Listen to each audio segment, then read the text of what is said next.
Привет, Ай! Добро пожаловать на Тэхён и Чингук Инсайты, ваш ежедневный источник самых свежих, горячих и захватывающих новостей о BTS.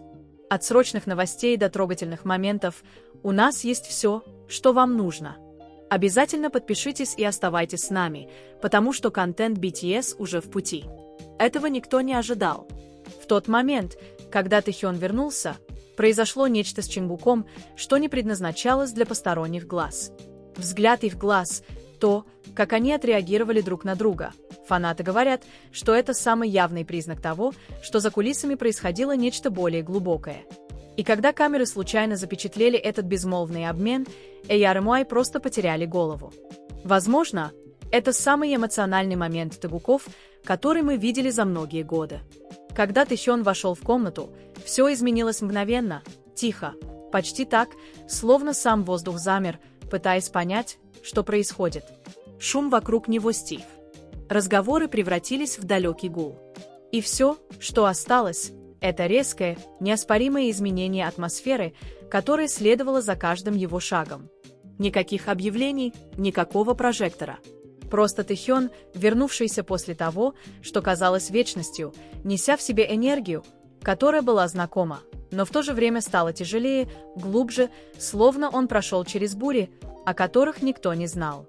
И Чингук почувствовал это еще до того, как обернулся. Он был посреди разговора с сотрудником, тихо посмеиваясь над чем-то тривиальным.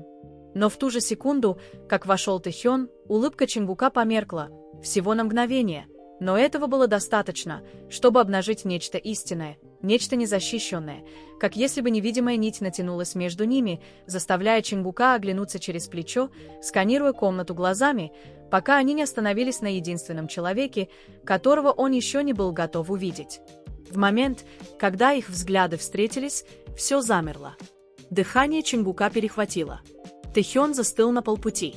Это длилось всего несколько секунд, но несло на себе вес всего невысказанного. Недели отсутствия, тихого беспокойства, невысказанных вопросов и эмоций, которые они оба пытались сдержать по отдельности. Не было ни улыбки, ни простого приветствия, только безмолвный обмен, настолько мощный, что любой наблюдавший почувствовал бы это в своей груди.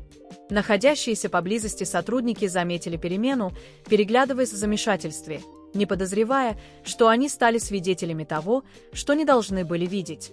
Камеры, предназначенные для съемки случайного закулисного момента, случайно повернулись под идеальным углом, запечатлев каждую мелкую деталь. Расширенные глаза Чингука, смягченное выражение лица Тэхёна, слегка приоткрытые губы Чингука, как будто он хотел что-то сказать, но не мог. Еще нет. Тэхён выглядел уставшим так, как не мог скрыть макияж. Чингук сразу это заметил. Едва уловимый груз во взгляде Тэхёна, почти незаметная дрожь в его выдохе, то, как он пытался выровняться, словно готовился к чему-то трудному. И, не раздумывая, Чингук сделал шаг вперед. Всего один, но этого было достаточно. Глаза Тэхёна дрогнули вниз, почти стесняясь, почти уязвимо, прежде чем снова подняться с нежностью, которую он проявлял только в редкие, незащищенные моменты. Челюсть Чингука сжалась не от гнева, а от чего-то более глубокого – беспокойства, облегчения и подавляющего осознания того, что он скучал по Тэхёну гораздо сильнее, чем позволял себе признаться.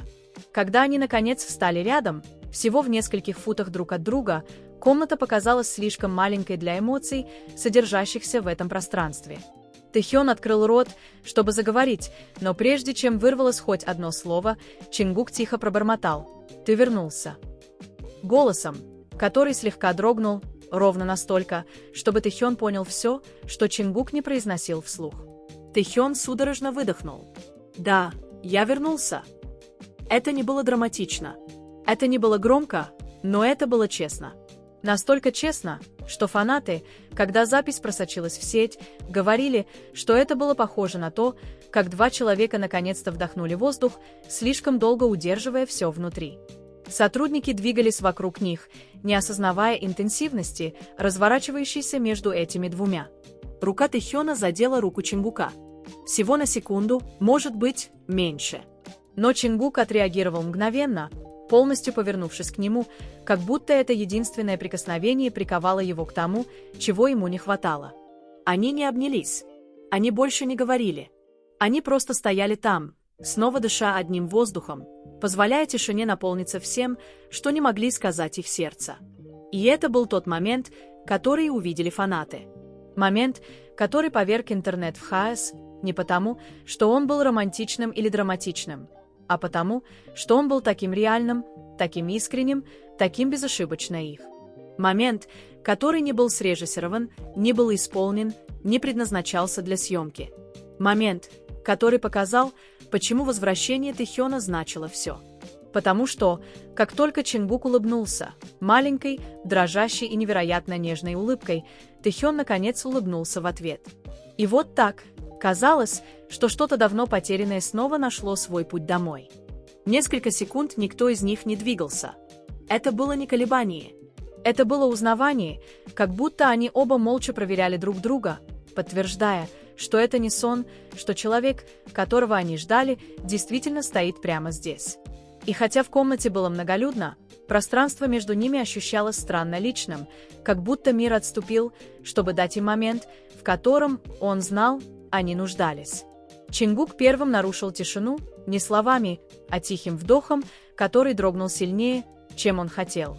Он сделал еще один шаг ближе, на этот раз медленно, давая Тэхёну все шансы отступить, если он захочет. Но Тэхён не двинулся. Напротив, он немного наклонился, почти незаметно, как будто он тоже ждал этой близости дольше, чем мог признаться. «Ты хоть немного отдыхал?» — тихо спросил Чингук, не глядя на персонал или камеры, не заботясь о том, услышит ли кто-нибудь. Его глаза оставались прикованы к Тэхёну, ища, беспокоясь, защищая так, как это было не драматично, а глубоко естественно, как будто забота о Тэхёне была не тем, что он выбрал, а тем, кем он просто был. Тэхён слабо, почти горько рассмеялся. «Я старался», — прошептал он, но в его голосе не было привычного тепла, что раскрывало больше правды, чем сами слова. В том, как он стоял, чувствовалась усталость, груз, который он не показывал публично, тяжесть, которую он явно нес в одиночку. Чингук заметил все, он всегда это делал. Не думая, он протянул руку и нежно коснулся рукава Тэхёна. Недостаточно, чтобы испугать его.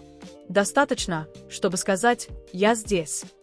Дыхание Тэхёна прервалось, его глаза смягчились так, как камеры редко могли запечатлеть. Он слегка повернулся к Чингуку, плечи опустились, как будто он, наконец, позволил себе расслабиться. «Щон», — пробормотал Чингук низким голосом, — «ты должен был сказать мне». Выражение лица Тэхёна на мгновение напряглось, по нему промелькнуло колебание.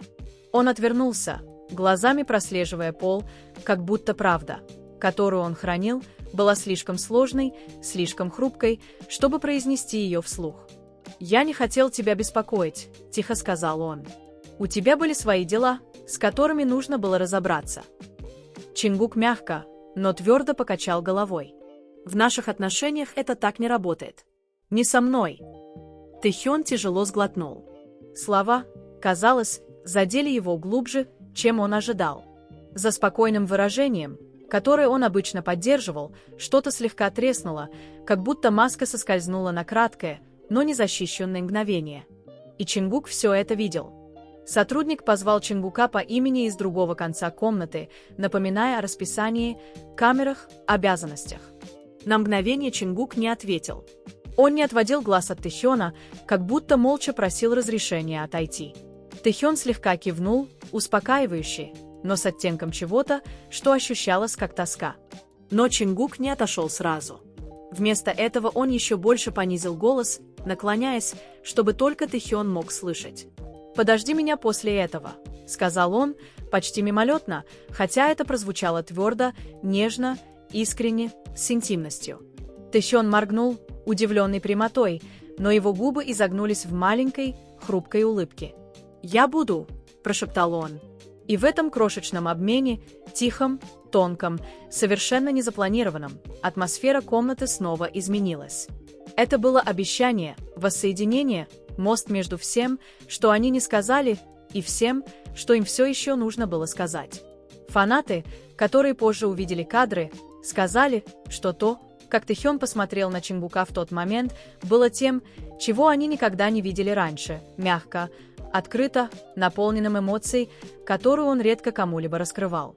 Наконец, Чингук отошел. Он оглянулся через плечо не один, а 2 раза, каждый раз с нежностью, которая выдавала все эмоции, которые он пытался скрыть раньше. Тэхён наблюдал за ним, его глаза следили за ним с тихой интенсивностью, которая говорила больше, чем любые слова. И когда Чингук скрылся за углом, Тэхён выпустил дыхание, которое он удерживал слишком долго. Закрыв глаза на мгновение, позволяя тяжести воссоединения осесть в груди, он коснулся рукава, который держал Чингук, словно пытаясь запомнить тепло, утешение, невысказанное сообщение, которое прошло между ними. Впервые за несколько недель он не чувствовал себя одиноким, и Чингук тоже. Потому что в тот момент, когда Тэхён вернулся, что-то между ними снова встало на свое место. Медленно, тихо, но неоспоримо. И хотя мир не должен был стать свидетелем этого, камеры запечатлели достаточно, чтобы каждый почувствовал, что снова происходит нечто мощное, нечто реальное. Когда Чингук вернулся с короткой встречи, он двигался с другим видом срочности. Неторопливо, не нервно, но притягиваемо, как будто какой-то тихий инстинкт тянул его именно туда, куда ему нужно было идти. Его шаги стали быстрее в тот момент, когда он увидел, что коридор пустеет. И когда он заметил Тэхёна, стоящего в одиночестве у заднего выхода, слегка прислонившись к стене, Чингук почувствовал, как что-то внутри него ослабло. Что-то, что он не осознавал, было напряжено все это время. Тэхён поднял голову, когда почувствовал движение. И в ту секунду, когда их взгляды снова встретились, то же тихое понимание наполнило пространство между ними. Ни камер, ни персонала, ни света. Просто 2 человека, которым наконец-то позволили насладиться моментом, принадлежащим только им. «Ты ждал», — тихо сказал Чингук, хотя уже знал ответ. Тэхён кивнул 1 раз, медленно и нежно. «Ты попросил меня». Чингук подошел ближе, пока не встал прямо перед ним. Достаточно близко, чтобы Тэхён мог почувствовать тепло, исходящее от его куртки. Напряжение, которое лингринг он Тэхё на плечах, казалось, немного растворилось, как будто одного присутствия Чингука было достаточно, чтобы успокоить его, и Чингук сразу это заметил. То, как тонко Тэхён пытался держать себя в руках, даже когда ему не нужно было этого делать.